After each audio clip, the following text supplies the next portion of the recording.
From the library of the New York Stock Exchange at the corner of Wall and Broad Streets in New York City, you're inside the Ice House, our podcast from Intercontinental Exchange on markets, leadership, and vision in global business. The dream drivers that have made the NYSE an indispensable institution of global growth for over 225 years.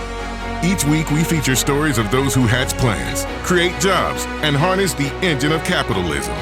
Right here, right now at the NYSE and at ICE's exchanges and clearinghouses around the world.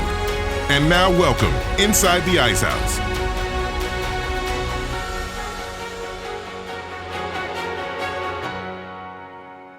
This is Pete Ash, your host, and I'm bringing you our final conversation from ICE Mortgage Technology Experience 2023. As many of you know, my day job is serving as the archivist for the New York Stock Exchange, and it's through that lens that we've discussed the roots of current market structure that stretches back to a buttonwood tree on Wall Street in 1792. We won't be going quite that far in this episode, just a century or so, to the Herculean efforts made by government and business to shore up the country's financial system between the crash of the 1929 and the beginning of World War II. Listeners should be familiar with some of the 1930s banking and exchange legislation that created many of the federal organizations and agencies that now monitor and support the American financial system. Our guest today, Federal Home Loan Bank of San Francisco President and CEO Teresa Bazemore, leads an organization that was founded in that period with the purpose of working towards the goal of ensuring a roof above the head of all Americans. She wrote last year, and I'm going to quote her now, "In 1932, at the height of the Great Depression, Congress created the Federal Home Loan Bank System to help desperately needed credit flowing for housing. 9 decades and several financial crises later, we continue that mission by giving member financial institutions of all sizes access to the global capital markets through each of the 11 regional FHL banks, resources that are especially critical to our small community bank and credit union members." My conversation with Teresa Bazemore on the FHLBank San Francisco, her mission to close the opportunity gap in the path to homeownership, and her career is coming up after this brief break. Connecting the opportunity is just part of the hustle. Opportunity is using data to create a competitive advantage.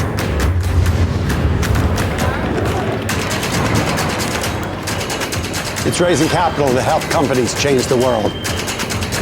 It's making complicated financial concepts seem simple. Opportunity is making the dream of home ownership a reality. Writing new rules and redefining the game.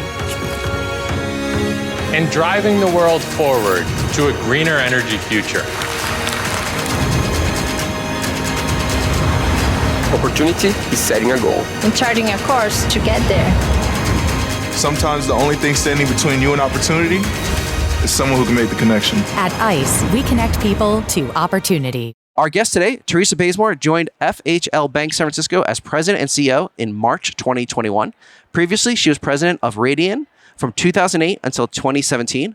Over her career, she has held a number of senior positions at Radian, Nexstar Financial, and was the general counsel for the mortgage banking line of business at Bank of America. She also sits on the boards of First Industrial Realty Trust and T. Rowe Price Mutual Funds. Welcome inside the Ice House. Nice to be here. I used your words to kind of introduce the organization you work for, but can you talk about how it's evolved since 1932 to serve the region specifically? The Federal Home Loan Bank System, as you said, was created by Congress in 1932.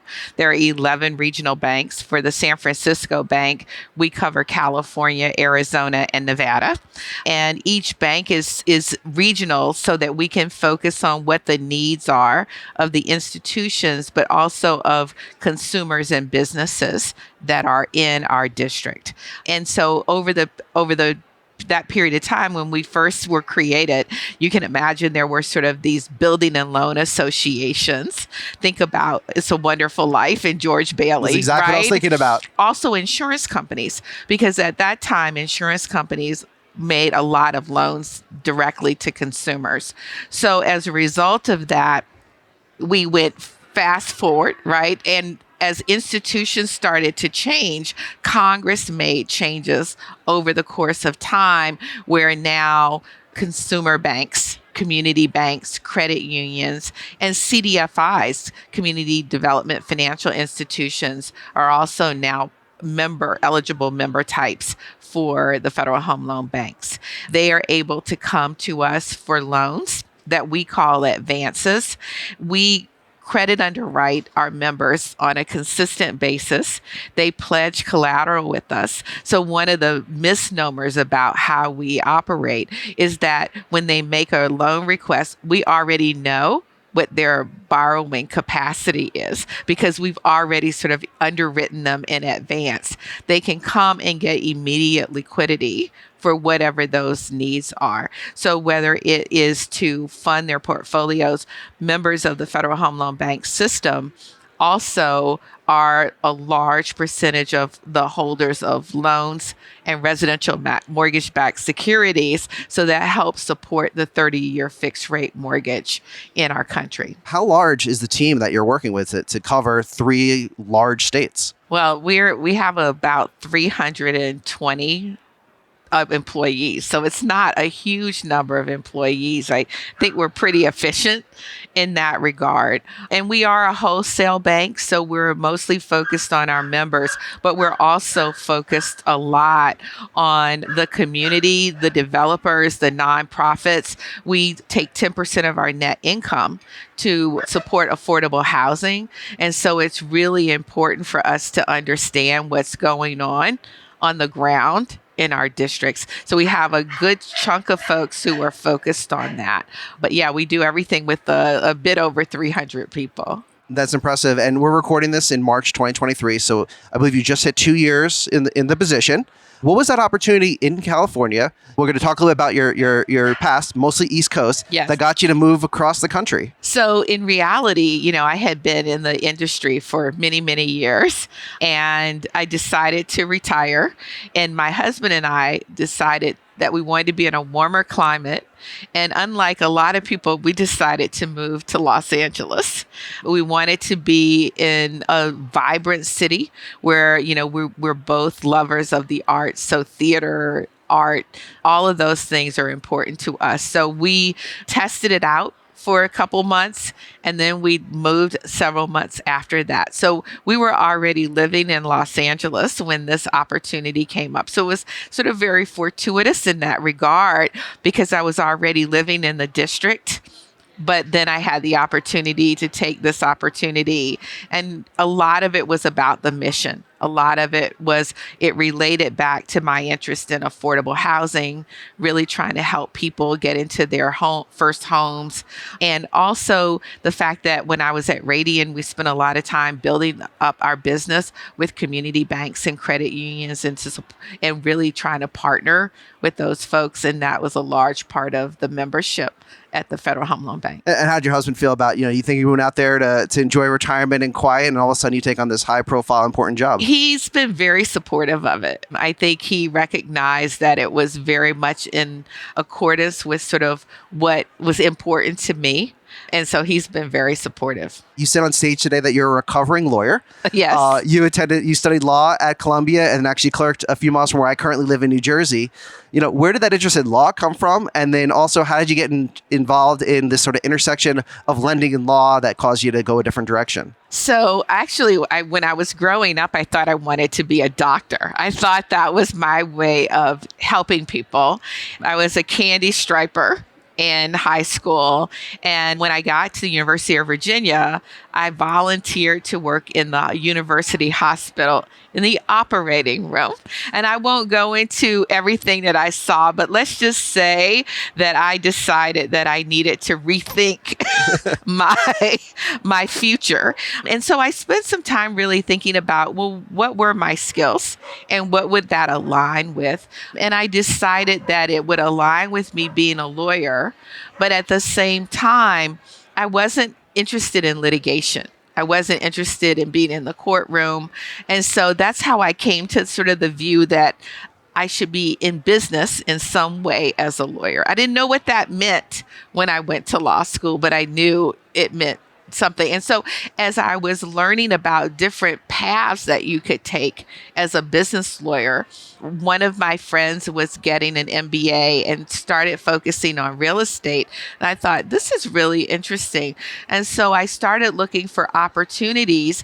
And after clerking for a year for Chief Justice Willits in the New Jersey Supreme Court, I joined what was then Piper and Marbury in Baltimore. They're now DLA Piper. They're a huge firm, but they were doing a lot in Baltimore with public-private partnerships. A lot of the new things that were being built, new developments, which had some public money. It was a great opportunity to get involved in some of the multifamily housing projects, but I was really more on the commercial development side of the business, not on the residential side. As I started thinking about opportunities that were coming along to go in-house and be more involved in the business strategy of a company, one of the opportunities was with the Prudential. At the time, the Prudential was the third largest mortgage originator in the country.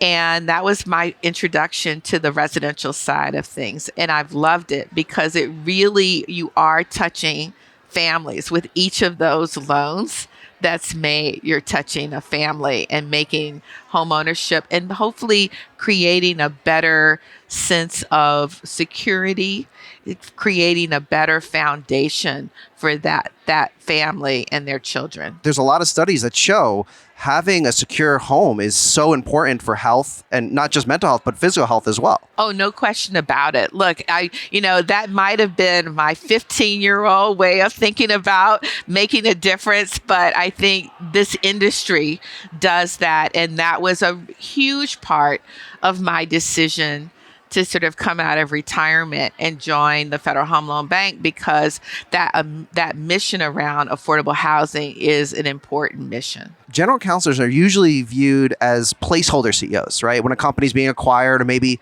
a turbulent period, like there was a big run on GCs to CEOs during COVID. Did you find it hard to break through the traditional C-suite from that general counsel role? Yeah. So I think, especially early on, I was usually a GC of a major business, but within a larger entity, whether it was PNC or whether it was Bank of America. And I was at Nations Bank and then Bank of America after the merger. And so I was part of the sort of C-suite team for the business, but it was, but I was still looked at as a lawyer, right? In my mind, two things that really sort of helped me get to where I am in terms of the business side of things. One was I decided to go and join up with some former colleagues and do a startup. And we built a mortgage platform. This was pre-Ellie Mae Ice days, right? And we built a mortgage platform, and we were essentially, think of us as a private label business, right? We didn't sell the platform.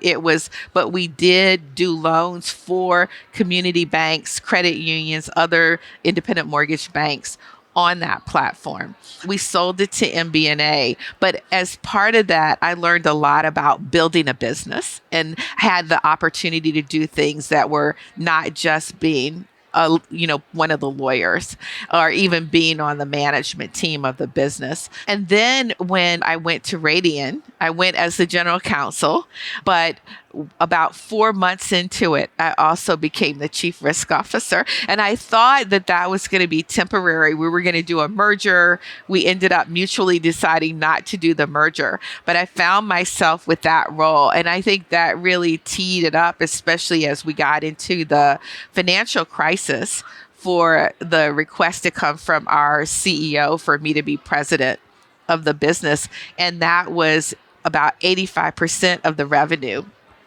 of Radian. So it was really the largest piece of Radian. So I always say that the financial crisis was the silver lining for me in terms of my career moving in that direction. I've noticed a theme. You trialed out in Los Angeles. You trialed, CRO. You also trialed working with an FHLBank. You were on the board of the one in Pittsburgh. Yes.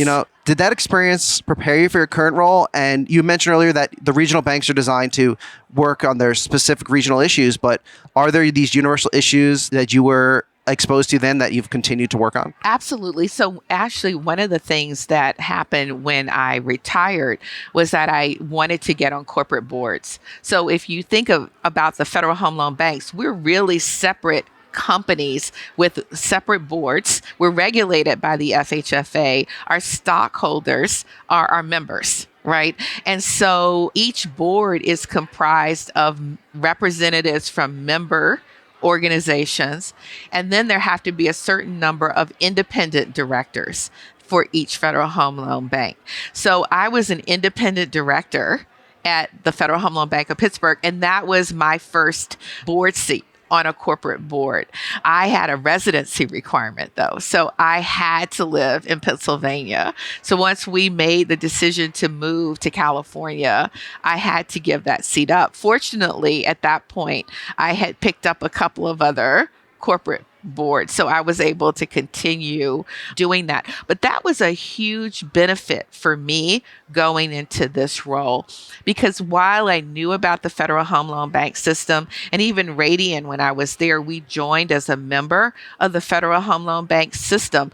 The way it's structured, how the banks work together, we jointly raise the debt that funds our member advances, right, through something called the Office of Finance that's based in Reston.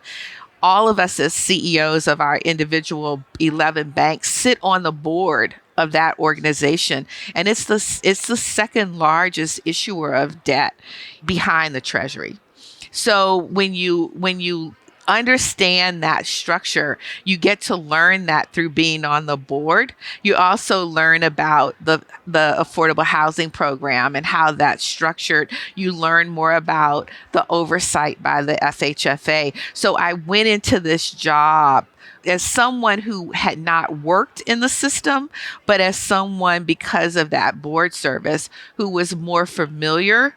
And it also meant that I was familiar with a couple of the other board CEOs, because I had been on the Pittsburgh board, so I knew that CEO, but also the person who had been the COO was now the CEO of the Federal Home Loan Bank of Des Moines. So it was great because I had at least a couple of bank presidents that I already knew that I would be working around with. The table, yeah. That's fantastic. After the break, Teresa Bazemore, President and CEO of the Federal Home Loan Bank of San Francisco, and I will discuss a couple topics we've been touching on, the affordable housing work you're doing, as well as the other issues in the home ownership gap. That's coming up after the break.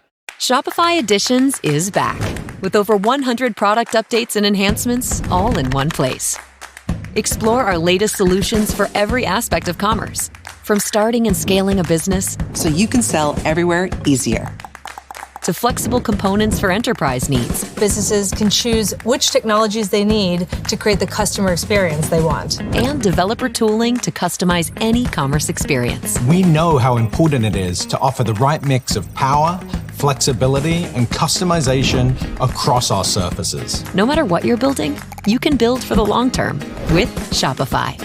Visit shopify.com/editions.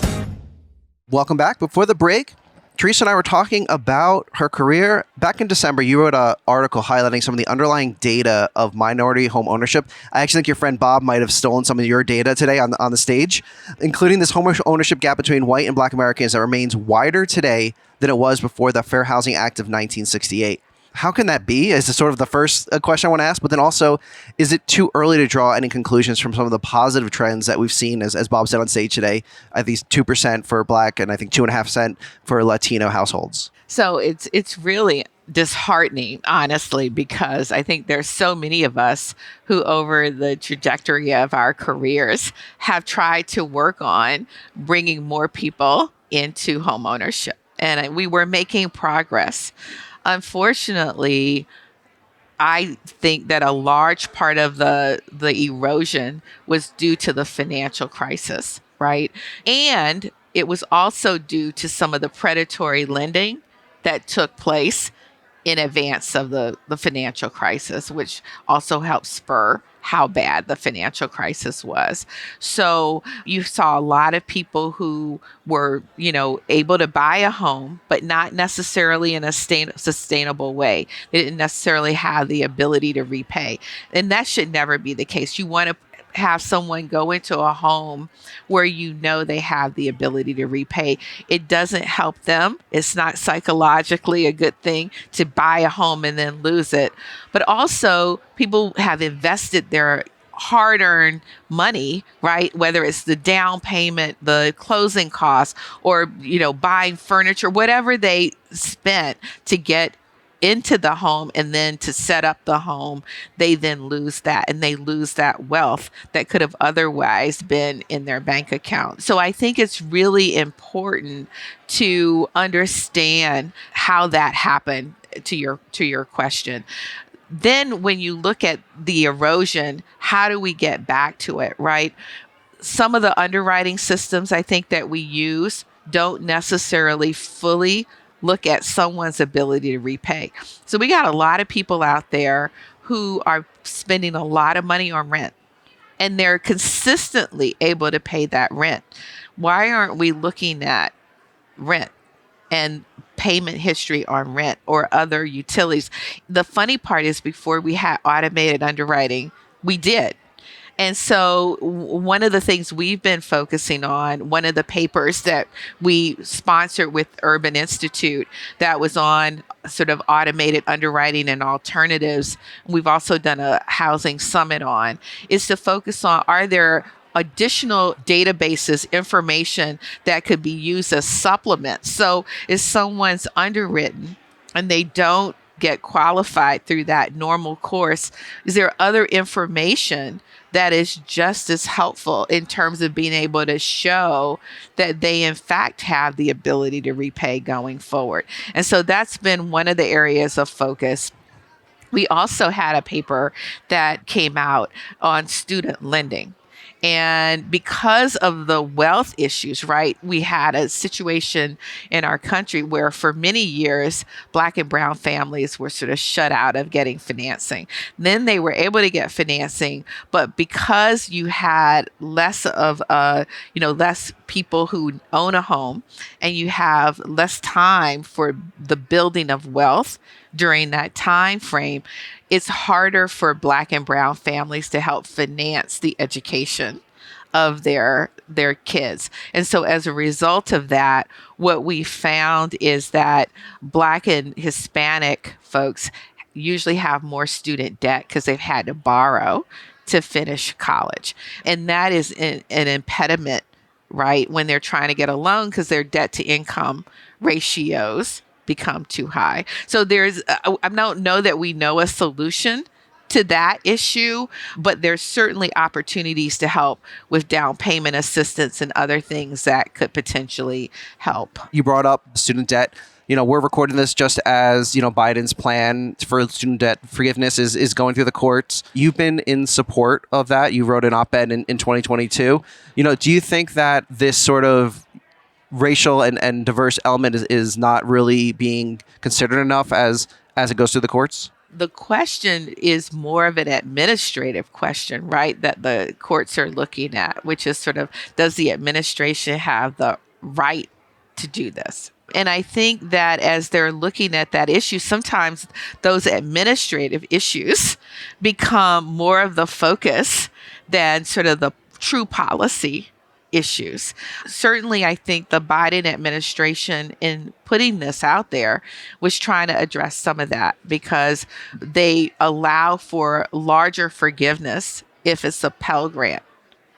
And more people of color have Pell Grants. So I think there was a way of addressing it sort of in that way. But, when I clerked in New Jersey, the first case I worked on was an issue around whether or not there was fairness in education in New Jersey. And the New Jersey Constitution requires that every child have a thorough and efficient education.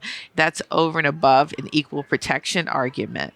For many, many years, the fight had been about who gets to decide that question initially. Is it an administrative law judge or someone? And one of my arguments to the justices was, Jesus, things have been going on for a long time. Can't you just get to the real question, right? Is education fair or not? And, but I get it. There's a view that you have to go through sort of these administrative steps. Hopefully, this ends up going forward in some manner, because I think it will help some people be eligible to buy a home sooner than they otherwise would be. And so pivoting from something that could take years to go through course to basically waving a magic wand, the Department of Housing and Urban Development announced a rate cut on FHA loans recently. This is an action that'll help lower income as well as first-time buyers get into a house. Is it enough to offset the impact that higher interest rates have on home affordabilities for minority and low-income buyers? Well, it's certainly a benefit. I mean, it's a difficult because the FHA is basically an insurance fund, right? They're there to make sure that when there are defaults, right, there's insurance to cover those defaults. And if you recall, during the beginnings of the Great Recession, FHFA didn't have enough money in its coffers, and there was a lot of risk in the system, and pricing wasn't adequate. And so in many ways during that time, we probably overcorrected as an industry overall, right, on some of these things. And now we're trying to find where is the right balance so that the right amount is being charged to cover the risk going forward. Right? There's a little bit of art to that. It's not all science, but I think that's the question. So a rate cut helps move things in the right direction. Whether that's the right number, I don't know. But I do think you have to make sure that those insurance programs are stable going forward for everyone. Talk about stability, that requires research. You mentioned the initiative with the Urban Institute. I believe it was October 2021. It's a 2-year project. So it's closer to the end than I think either of us want to admit as time flies by. How has that collaboration come along? And now that you're looking at maybe 6 months or so left, are you considering either extending it or expanding the scope? So we've got 2 more papers that are coming out sometime we expect during the course of this year. One of them is really about the use of AI and other tools and whether or not any of those sort of embed bias in the process, or are there ways to use those tools to not have bias in the process. And then the other one is really a little bit different. It's about, are there ways that we can help borrowers with short-term payment problems? And because we find that sometimes people have a short-term issue and they end up losing their house because of that short-term payment issue. So we're hoping to get through all of that. Then we're thinking about bringing some of the ideas that have been, we've seen, and using the convening power of a bank to sort of pull those together and really start thinking about, are there ways to implement those going forward?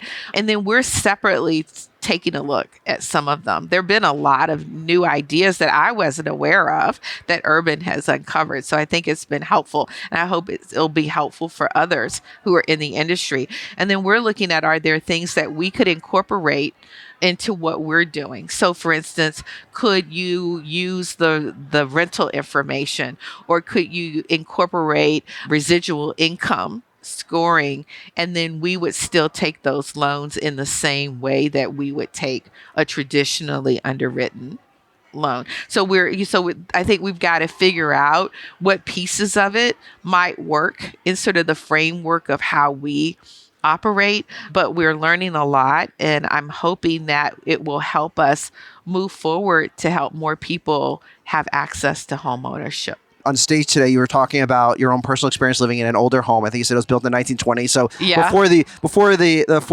organization you work for was even founded, how are you, and I'm not sure if this is a result of some of the research you've been doing, but how are you helping homeowners overcome step one, they have to get the mortgage. But then step two is anyone who's owned a home knows that on a random day, you go to turn the heat on and it doesn't work. And how are you helping solve that sort of acute gap that may cause someone to lose their home? Currently, I think there are charitable foundations that do some things. We did a matching grant program last year called Empowering Black Homeownership, and we gave grants to homeownership counseling agencies that our members were able to ask for and match. So the ultimate dollars that went out to the HUD counseling agencies was 2.22. Right. So a little over, the matching was 1.2 million. And that money went to, in part, help people who wanted to buy a home with counseling, but it also helped some people stay in the homes they were in. And so we do help with some home ownership counseling. We do support that. We do a lot of down payment assistance. So through our affordable housing program, where we give 10% of our net income, we can use 35% of that money towards down payment assistance for people who are 80% or less of the area median income. Those folks go through homeownership counseling, and we see that typically those loans are more sustainable. And we believe that homeownership counseling is one of the ways. It doesn't mean, though, that you couldn't have a short-term issue, right? That you have to, so I think there's separately a question about how do you address that, but trying to help people understand the importance of preparing for those issues, I think helps with sustainability longer term. Yeah, and speaking of sustainability, we're in Las Vegas, so I had a Nevada specific question, but it really ties into what we've been talking about. This is, the state we're in right now is the first state to require financial literacy as part of their core curriculum for everyone going to school. How does that understanding how an bank account works, how the markets work, how buying a home works, how wealth creation works, is that having an outsized positive impact on these issues? So they're just getting started with this. And in fact, we just hosted a housing solutions summit in Reno. And the person who is running that program was in attendance. I think it's fabulous that Nevada is doing this. And I've been someone who's been advocating for a long time for financial literacy in K through 12. I think they're doing it in third grade through 12. And the reason is because what we've seen over time is that a lot of people get into trouble because they don't know how to manage their money. They don't know how to save. They don't know how to invest. They don't know how credit works. And so those are life skills, right? It would be great if people came out of high school understanding these things. And I think they would be less susceptible also to predatory issues, etc. And so I think we won't know until over time, but I'm also hoping that as kids are learning these things, they're teaching their parents too, right? But if you want to solve the issue of financial literacy long term, the best way to do that is to do it by teaching kids over time what it means to be financially literate and financially savvy. And then you may still need counseling agencies and help, but let's hope that fewer people are getting in trouble and that people understand the importance of saving and the benefits of compounded interest, etc., so that as they get into their mid-20s and late 20s, they're able to buy a home and their credit situation is such that they're able to qualify for one. We've had organizations on this podcast talking about how they wrote curriculum for high school students and then realized they had to edit it because the parents were the ones who were doing it, not because they're doing the kids' homework, because they didn't know and they were learning through that way. And as we begin to wrap up, we've talked a lot about different, programs you're running, programs you're looking into. Is there anything else we haven't discussed yet that you're looking to either expand or better help the communities you serve with? So one of the things we haven't talked about is I talked about the down payment assistance element of our affordable housing programs, but 65% of that 10% money that we use from a donation or grant perspective goes to affordable housing projects. So think about that. It could be a homeless veterans project. It could be multifamily for lower income folks. And that's a competitive process that we have. The way it's set up is that folks who are developers with our members apply for those funds. We consider them to be the last funds in, the last funds to make the project a viable, feasible project. And then we also determine what the scoring is, so it's a competitive process based on looking and researching what's going on in our district. And developing each year a targeted lending plan. And we have an Affordable Housing Advisory Council. They review it, they approve it, it goes to our board for approval, and that's how we score the projects. And so however much money there is, we continue to give projects as from number one down the list until we don't have any money left. There's a lot of discussion about whether there should be an increase in the amount of money that's available for those programs. And so I think we'll continue to see some dialogue about that. You know, you were talking about us being here in Nevada. One of the challenges is that for our district, California developers are, much more ahead of the game, typically in terms of their capacity to do a lot of projects. They've just been doing it for a long time. And that's been a challenge for Nevada. We help through one of our HEAD grants, which are really grants that we separately do to help with small businesses. We help start the Nevada Housing Conference here in Nevada. And that group helps with teaching and educating developers and others who could be doing these projects in Nevada about how to get going, how to access funding, not just our HP funding, but funding for their projects. We gave another $500,000 to them last year to build more capacity in Nevada for developers. And in addition to that, under the FHFA rules, we're now allowed to also target a portion of the funds for a particular geographic area. So this year, we're going to have our first targeted fund for Nevada, which means that at least some of the projects in Nevada can get funding through that targeted piece and not just have to compete with California and Arizona projects. So this will be the first targeted fund amongst the federal home loan banks. So final question, I know we have to let you go, but that just made me think of it. Is this also a case where a lot of times the urban areas are pulling a lot of the resources away from rural areas, or where are these projects happening?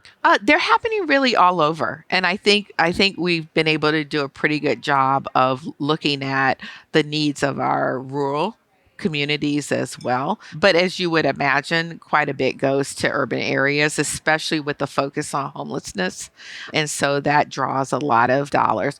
We also focus on our Native American communities, and are there ways for us to support those communities as well? Fantastic. Well, thank you so much for the work you're doing and for joining us inside the Ice House. Thanks for having me. That's our conversation for this week. Our guest was Teresa Bazemore, President and CEO of the Federal Home Loan Bank of San Francisco.